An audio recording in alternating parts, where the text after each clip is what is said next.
lang din. Pag may basketball, pustahan, walang pera, mangungutang. Magbibilad, walang pera, mangungutang.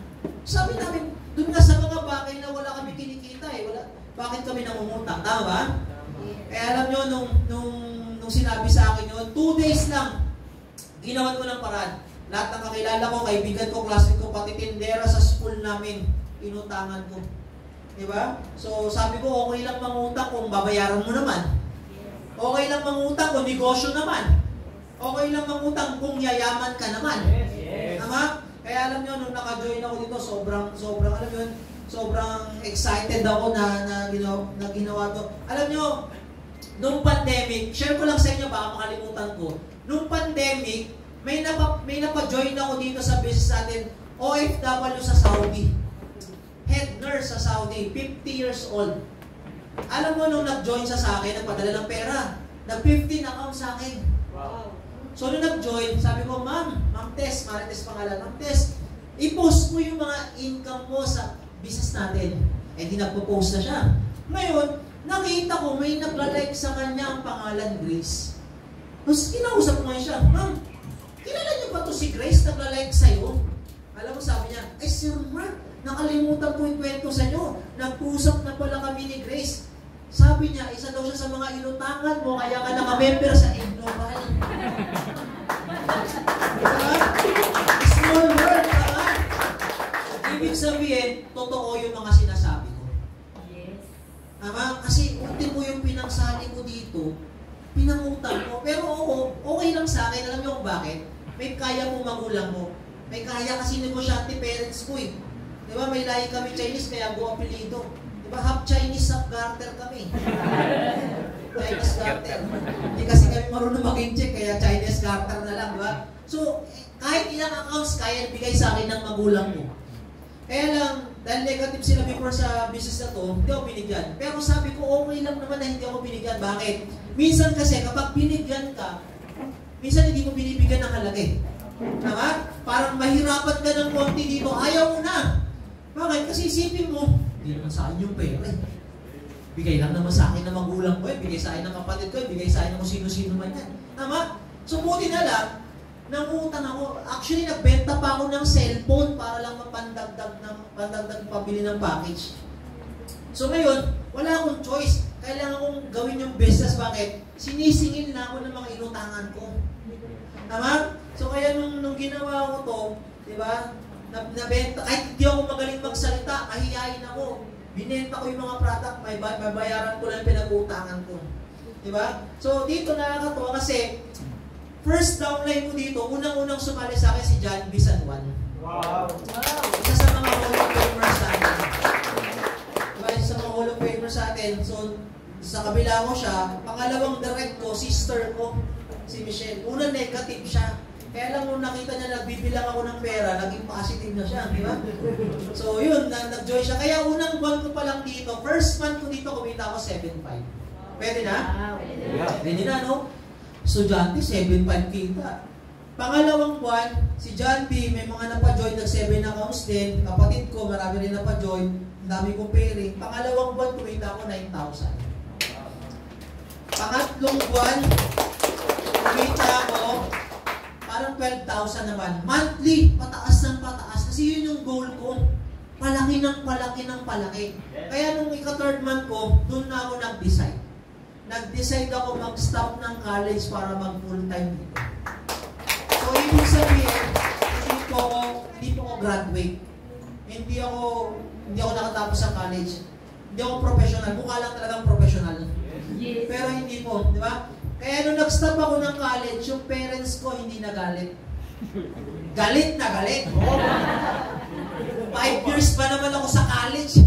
Hindi ko pa rin natapos, di ba? Tapos mag-join lang pala ako dito. So galit na galit. Kaya lang, wala nang magawa ng magulang ko kasi member na ako, tama?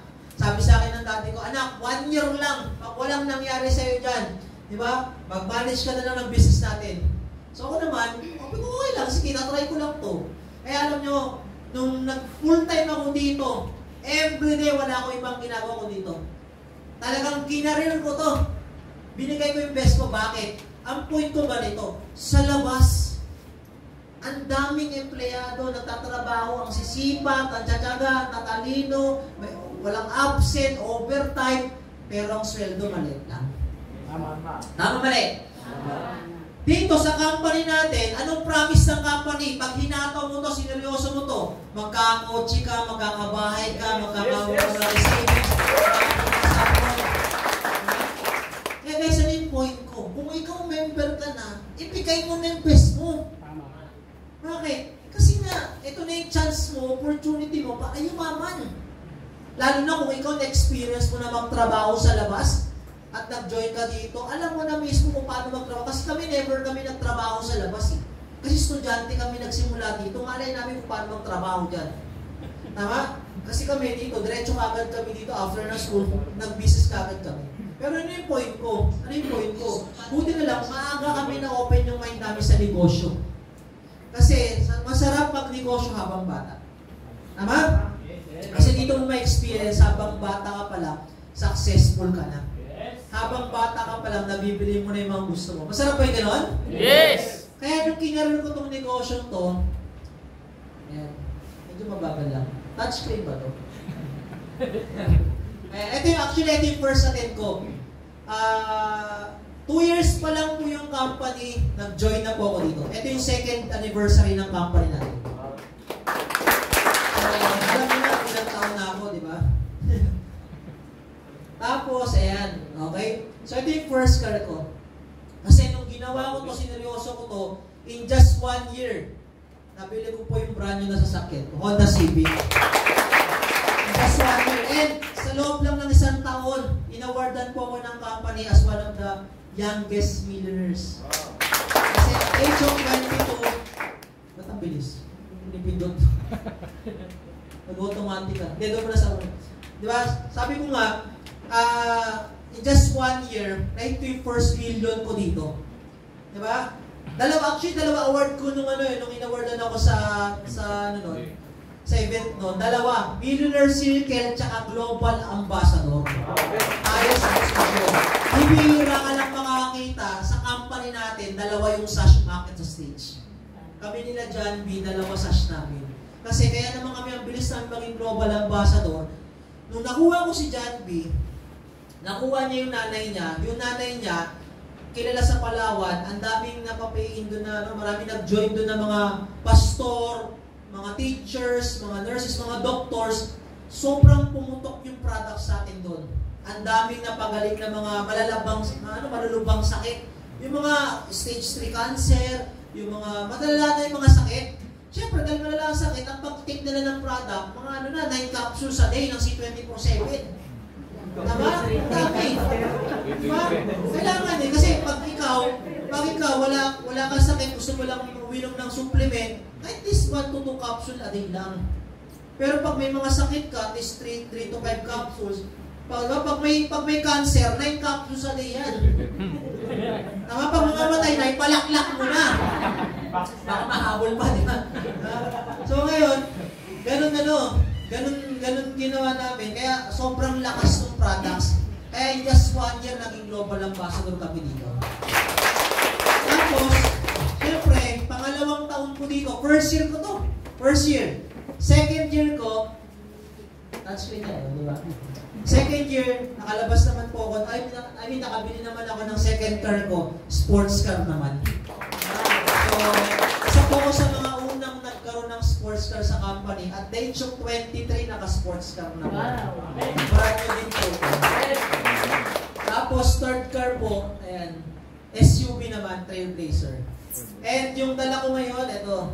Wow! Yan, Ford Mustang naman. Dati, pangarap ko lang din. Dati, nasa cellphone ko lang. Dati, nasa laptop ko lang. Di ba? Pero, ini-imagine ko lang. Naalala ko nung nagparapol yung company natin sa Philippine Arena ng Ford Mustang. After ng event, pagtapos ng event natin, nakaparada yung Ford Mustang doon. Alam mo, nagpa-picture ako. Tapos, hinihimas-himas ko. Binubulong-bulungan ko. Sinasabi ko, magkakaroon din ako nito. Di ba? So, good news. Dahil sa ganda ng negosyo natin, yung dating pangarap lang ngayon, dinadrive ko na.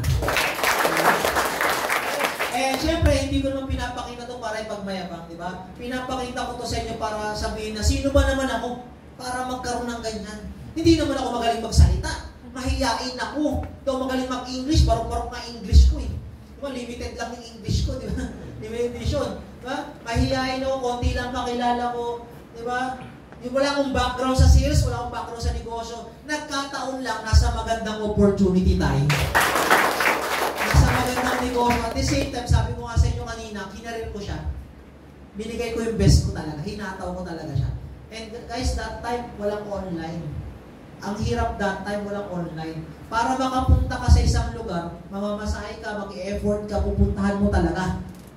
Tama? Limited yung oras mo, limited yung galaw mo, di ba? Hindi katulad ngayon, online. Ang market mo, buong mundo.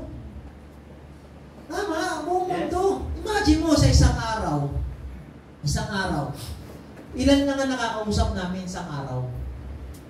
Ikaw, kaya mo kumausap kahit 10 20. Isang araw dahil online lang Kami hindi namin magagawa yun. Dumadami lang ang kausap namin kapag may big presentation kami. Pero, yung big presentation na hindi naman yung lahat invite mo. Kanya-kanyang may invite doon. Minsan may invite ka 2, 3, 5. Pinakamarami na yung 5 Diba? Pero sa online, ang advantage, kahit 10, 15, kaya mong kausapin. Diba? At pag wala kang nakausap sa isang araw, ikaw na may kasalanan nun. Tamad ka na nun. Tama o tama? Kasi online na nga lang, nasa bahay ka lang, nasa hub ka na lang. Wala ka pa bang nakakausap? Alam nyo, nung nagsisimula ako dito sa offline, ang mindset namin, lagi kami nasa labas. Bakit? Walang pera sa bahay. Kasi wala kang kakausapin sa bahay. Kaya kami lagi nasa labas. Lagi kami nag-strangers doon, lagi kami nagmakausap doon. Diba? Pero nung nagkaroon ng online, ang tao lagi nasa bahay. Bakit nag-online Diba? Kaya, pag nasa hub ka, hindi pwedeng wala kang kausap. Kailangan marami kang kausap araw-araw. Hindi lang basta kausap. Kailangan may close deal ka. Kasi yun yung goal mo Mapapayin yung kausap mo. Nagigets nyo? Yeah. Tama? So, hindi lang mga sasakyan yung nabili ko dito. Siyempre, nakabili rin ako ng sarili kong house and lot. And guys, itong house and lot na to, dito lang po yan. Sa Antel Grand Village. So, siguro, hindi kasi kayo taga rito, kaya medyo hindi masyadong pamilyar. Pero kapag lehitimong taga-Cavite ka, pag sinabing Antel Grand Village, alam na kagad nila. Sabi na, Antel, ano yan na, mayayaman mga nakatira dyan Diba? Alam, Antel, malalalaki bahay dyan Ganun gagad. Kasi pag ako namamalengke ako dito sa Cavite, pag tinatanong ako ng nagtitinda, taga saan ka sir? Ay, taga-Antel ako. Yaman mo naman sir, taga-Antel ka pala. Diba? So, doon po ako nakatira. Actually, hindi po ako nakatira doon. Ang tawag po dito, rest house lang. Kasi every Saturday lang and Sunday lang po ako nandito. Diba? Nung pandemic, walang nakatira dyan. Kasi na-lockdown kami sa Ortigas. Kasi doon po talaga ako nag-stay sa condo sa Ortigas. Diba? Actually, ito, surprise lang to. Bakit? Hindi po alam ng magulang ko, hindi po alam ng pamilya ko na nagpagawa ko ng bahay. Kasi sabi ko nga sa inyo, may kaya po yung magulang ko. Yung parents ko, ang daming bahay. Ang dami, di lang bahay, building talaga, puro building mga bahay namin sa Caloocan. So, nung naalala ko nung tumira po ako sa Ortigas, galit na galit daddy ko. Sabi sa akin, Mark, ba't ka ba nag-Ortigas? Magkano mabayaran mo monthly dyan? Ang dami-dami nating bahay, wala kang nakatira Ba't hindi ka na lang doon, di ba? So ngayon, sabi ko, pag nalaman nila na nagpapagawa ko ng bahay, magagalit. Tama? Kaya ang ginawa ko, habang pinapagawa ko yung bahay na to, walang nakakalam kahit sino. Ako lang. Nagpipicture ako sa selfie ako. Hindi ko man lang mapost sa Facebook. Ang hirap pala nun. Picture ka ng picture, hindi mo flex sa Facebook. Nasa cellphone mo lang. Diba? Kakwentuhan ko lang lagi yung foreman, yung engineer, architect. Diba? Ito malupit. Hindi po ako graduate. Diba? Sabi ko nga sa inyo. Pero ang tawag sa akin ng architect tsaka engineer, manager. Bakit? Kasi daw marami ako money. Kaya manager. di ba? Inutos-utusan ko lang yung mga engineer, market. Engineer, halika dito, bakit mali yung yan? Sabi, ay, sorry po, manager, sorry. Manager, baka pwede pa, bali naman dyan. Diba? Iba pag may pera ka. Tama mali.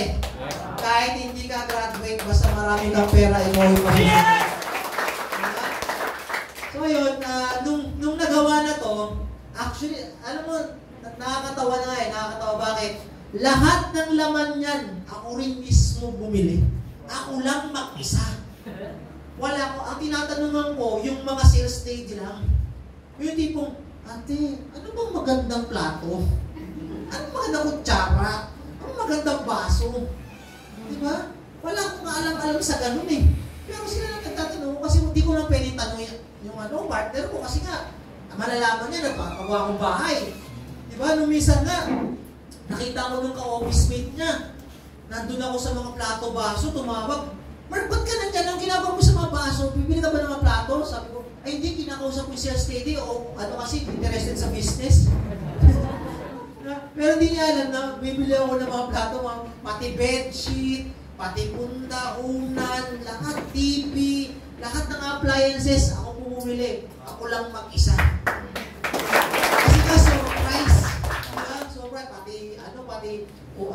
Pati, basta lahat. Pero nung dumating naman dyan, nung dumating yung parents ko, yung family ko, gulat na gulat sila. Sabi ko, dad, sa akin yung bahay niya.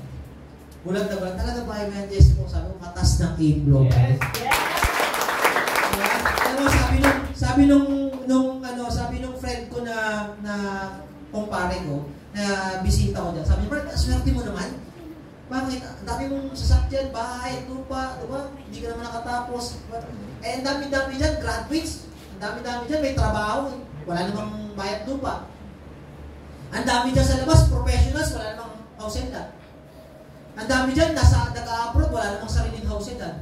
Pero ikaw, imagine mo, may sarili kang bahay, may sarili kang sasakyan. Ano sagot ko? Ganun talaga kapag nasa A-Global ka. Yes! Diba? Eh, siyempre, alam mo sa totoo lang, ang pinaka-na-enjoy ko talaga dito, kasi bata naman ako nag-start dito eh. 21 years old ako nagsimula dito eh. Ang pinaka-na-enjoy ko talaga dito, alam nyo ano? Travel. Kasi bata pa lang ako, pangarap ko ng mamasyal talaga. Diba? So, dahil sa negosyo natin, nakapag-travel ako sa 18 countries. Wow! 18! Guys, sa mga top earners sa company natin, isa ako sa pinakamaraming travel. Diba? Ako talaga, kasi mahilig talaga ako travel eh. Yung pera ko, talagang puro travel. Kasi ang mindset ko, ang pera, kinikita naman yan eh. Pero yung memories, yun yung dadalhin mo hanggang pagtanda mo. Tama? Kaya yung mga anak ko, babata pa lang, imagine mo, 6 countries na napuntahan. Wow. Kasi taon-taon, nag-iibang bansa kami. Ngayon, anniversary natin sa Sunday. Sa 3rd Sunday ng June, nasa Taiwan kami, panibagong country na naman ng mga anak. Diba? Kasi goal ko talaga pumunta kasi habang bata yung mga anak ko, sinasama ko na. Kasi pag nagkaedad dyan, may sariling buhay na yan eh. Diba? May sariling desisyon na yan. So dito, dahil sa negosyo natin, 18 countries, nakapunta na ako ng Thailand, Malaysia, Taiwan, ilang beses, magta-Taiwan na naman kami. Hong Kong, hindi na mabilang. Noong February lang, nandyan ako. Macau, last year, nandyan ako. China, ilang beses rin. Singapore, Korea, Japan, ano pa? Italy, Greece, Switzerland, France, Maldives, UAE, Indonesia, Vietnam, and guys, ngayong November, kasama na naman akong pupunta sa Amerika. Libre ng company. Paid po, libre po. Diba? Yun ang masarap dito. Kumikita ka na ng malaki, nakapag-travel ka pa. Diba? Guys, isipin mo, ilan tayo Pilipino? Marami, di ba? Mga 110. Sabi mo, out of 110 million Filipinos, ilan lang ang nakakapunta sa ibang bansa? At karamihan pa na pumupunta sa ibang bansa, hindi naman para mamasyal eh. Kundi para magtrabaho. Pero pag nasa ECOVI ka, pupunta ka sa ibang bansa, mamamasyal, magsha-shopping, mag-e-enjoy. Diba? Kaya guys, alam nyo, nyo, may mga travel incentive tayo sa company. Maganda, sumama ka. Ma-hit mo dapat yan. Makasama ka. Bakit? Kahit buong araw tayo magkwentuhan about sa travel ng company, hindi mo siya ganun ma-appreciate kung ikaw mismo dapat ang pupunta doon. Yes. Maniwala ka sa akin, pag ikaw mismo nakasama doon, masasabi mo na, ang sarap pala maging mayaman. Yes. Kasi paparamdam sa'yo yung buhay mayaman dito. Yes. Okay? Next. Ayan. So, ito, pakita ko lang sa inyo ha. Nag-share ako ng success story sa MOA Arena. So, bakit ko pinapakita to? Kasi ako mahihain ako. Hindi ko kaya magsalita sa harap ng maraming tao dati. Sa school namin, hindi ako nagre-report. Hindi ako nagpa-reporting. Pag-recitation, ay nako, unti-unti ako lumulubog sa kinaupo ako, wag lang ako matama ng teacher ko. Tama? Pag nag-check ng attendance, sa likod lang ako. Pag nag-check ng attendance, nawawala ako bigla. Kasi nagkakating na ako. Di ba? So, mahihayin ako. Mahihayin talaga ako. Diba? Pag pinagsalita ako sa harap, talaga nangangatok talaga ako. Diba? Naging SK chairman ako sa lugar namin sa Caloocan, hindi ko alam kung paano ko nanalo. Okay. Kasi may mga, di ba dati kasi may meeting day advance. May pinamemorize sa akin ng mga plataforma. Pagdating doon, hindi ko na masabi. Na mental block na ako. Ang ginawa ko na lang, sumayaw-sayaw na lang ako. Di ba? Alam mo, di ko alam paano ko nanalo. Siguro kaya ako nanalo, mga bumoto sa akin, mga bakla tsaka babae. Kaya nanalo ko eh. Di ba? Ang dami ko mga sa mga bakla tsaka babae. Di ba? Pero alam nyo, bakit ko kinukwento to? Kasi dito, yung personality ko sobrang na-develop. Grabe yung transformation.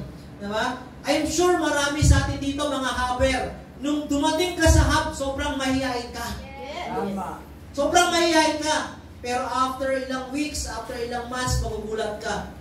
Diba? Ang galing mo na magsalita. Diba?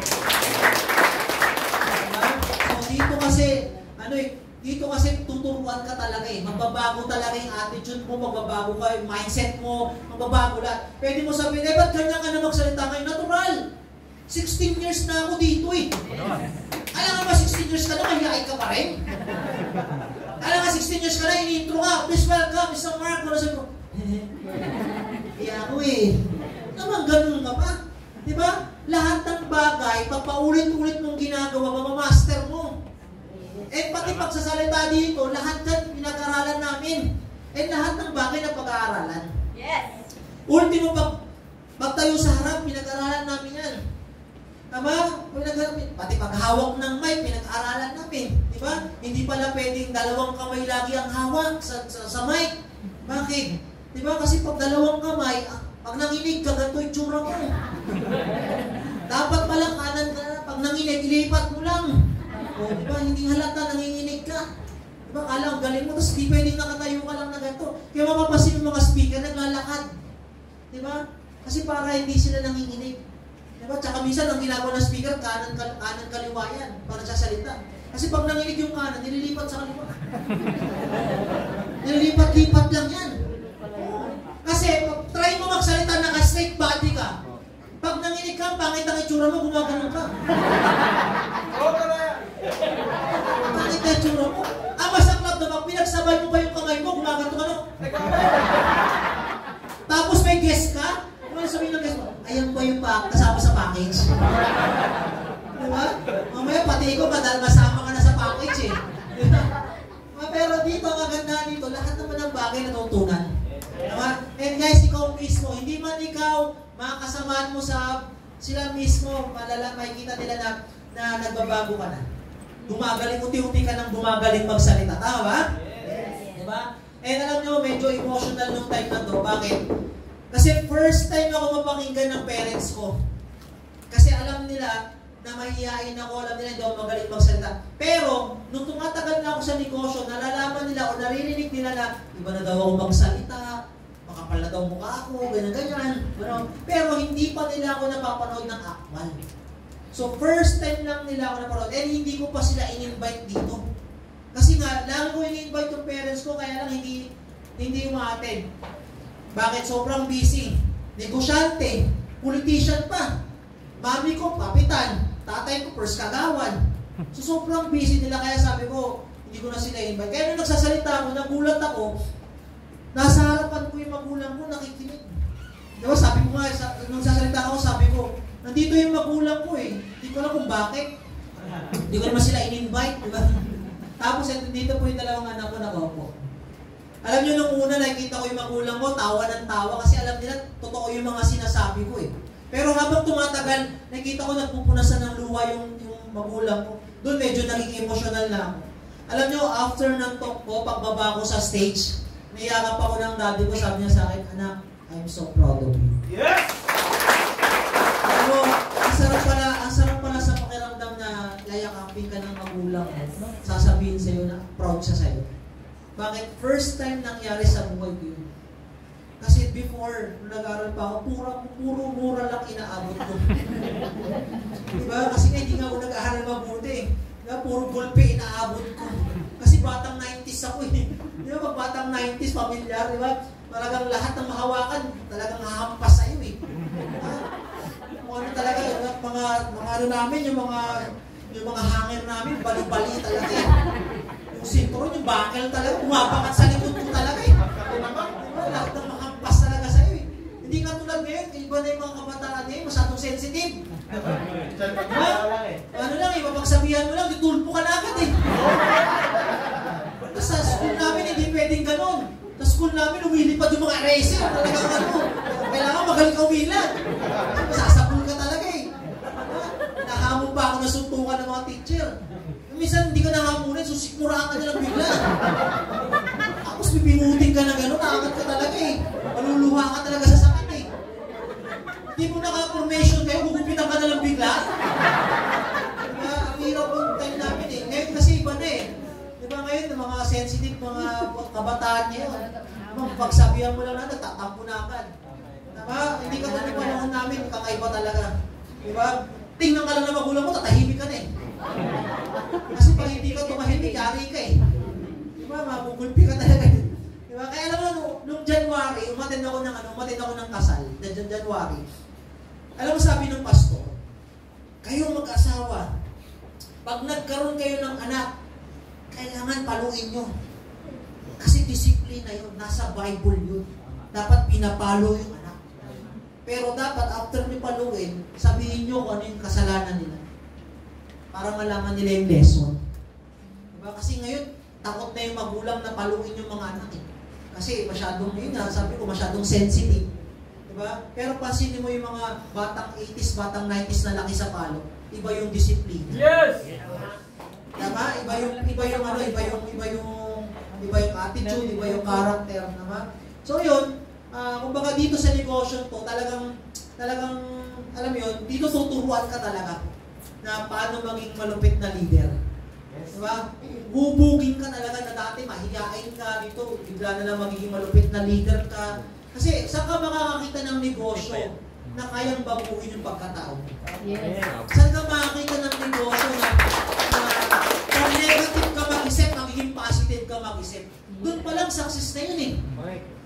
Tama? Pansinin mo yung mga, ngayon, di ba ngayon, nandito ka na sa business natin, subukan mo pumunta sa mga dati mong tropa. Pag nagkwentuhan kayo, hindi ka na makaka-relate eh. Bakit? Pinag-uusapan nila, puro chismis eh. Puro buhay ng ibang tao. Ikaw hindi ka na sanay doon. Kasi ikaw, sanay ka na, pinag-uusapan, puro pangarap. Kotse, bahay, savings, natin. Hindi ka na makarelate. Tama? Kaya, hindi mo masisisi kung sarili mo, umaalis ka na sa mga tropa mo. Ako, hindi talagang umiwalay na ako sa mga dati kong tropa. Kasi puro inom.